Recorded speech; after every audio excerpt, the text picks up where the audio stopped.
자, 이번에는 이제 신사에서 용산 구간 이제 연장 관련돼서 이제 이야기하려고 합니다. 자, 이제 신사에서 용산 구간 같은 경우에는 아직 뭐 착공이 들어간 건 아니고 이제 계획적인 거는 나와 있는데 우리 뭐 미군 부대 이런 부지 관통하는 문제 그런 것 때문에 약간 좀 지연되는 것 같습니다. 그래서 27년도 뭐 착공한다고 하는데 어찌됐든 뭐 중장기적으로 봤을 때는 이 지금 신분당선이 이제 한강 이북으로 넘어오는 이 지금 용산까지 연결되는 구간이 어찌됐든 뭐 진행이 되는 거는 뭐 맞으니까 그 구간 말씀드리고 이 용산 이 신사에서 용산 구간이 여기 많지는 않습니다. 그 지난 시간에 뭐 광교에서 이제 호메실 구간 같은 경우는 좀 세부적 말씀드렸는데 그래서 이제 그 안에 용산 지나가는 관통하는 지역 내에 또 한남 뉴타운이 있기 때문에 한남 뉴타운 진행 사항까지 같이 좀 참고할 수 있도록 좀 해드리겠습니다. 그래서 한번 좀 알아보고 그래서 이 지금 현재 광교에서 신사까지 연결되는 구간, 이제 용산까지 연결되는 구간 한번 알아보도록 하겠습니다.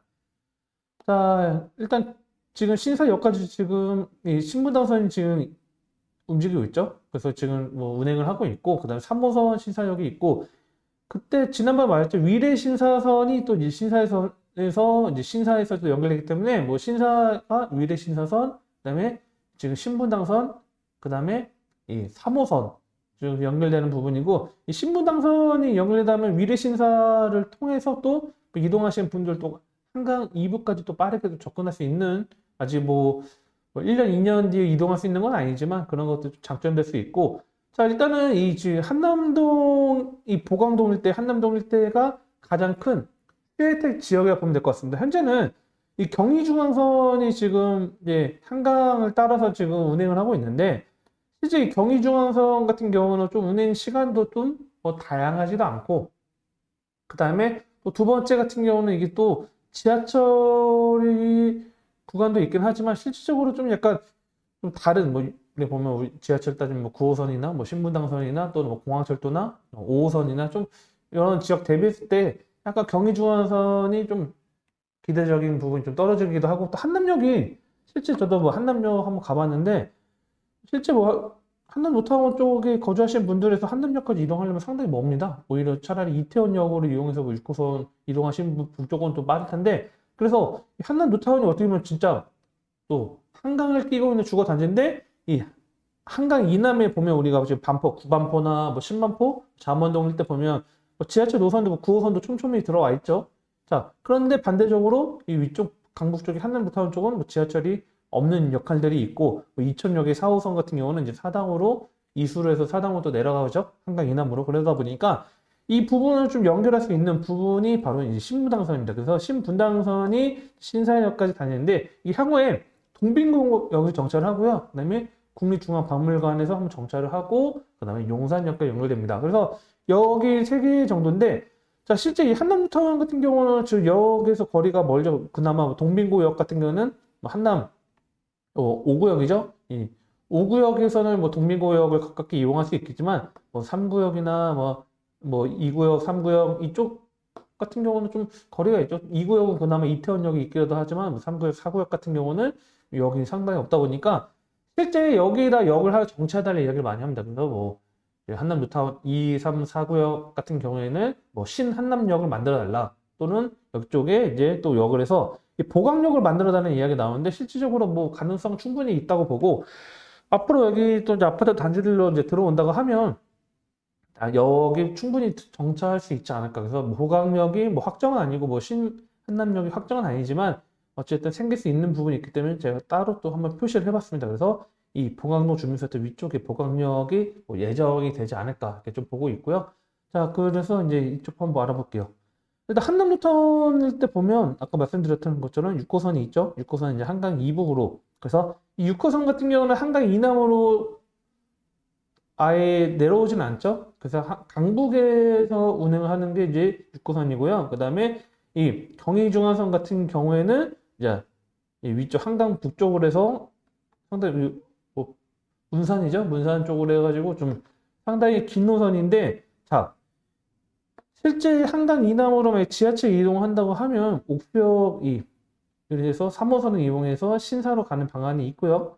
동호대교로 해가지고 그렇죠?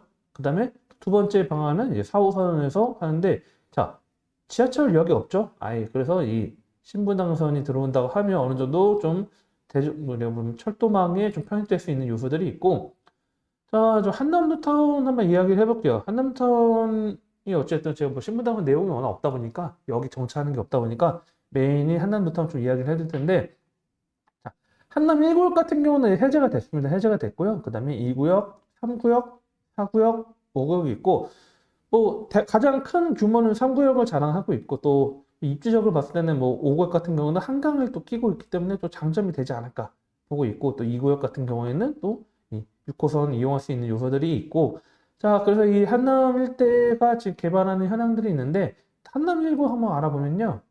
자, 한남 1구역 같은 경우 2017년도 구역 해제가 됐습니다. 그래서 2023년도 이제 신통 이제 좀 추진을 했는데 탈락을 했어요. 한번. 그래서 근데 이 신통 1차 당시 이제 동의율도 많이 높았어요. 61%였긴 했는데, 이 이태원 역세권 인근에 뭐 건물주로 써져 있는데, 제가 뭐 상가 갖고 계신 분들은 굳이 뭐 아파트 뭐 임대 수익이나 아니면 또 이제 뭐 우리가 상가나 그런 건물 수익이 훨씬 더 높겠죠. 그래서 좀 반대가 좀 있기다 보니까 좀 2차 신청할 때는 좀 배제를 하고 좀 약간 좀 위에 상권 좀 상가 많이 갖고 있는 쪽 좀 이태원역에 좀 활성화되어 있는 상권 갖고 있는 분들 좀 배제하고 주거 중심을 신청했는데 또 이제 실패를 했습니다.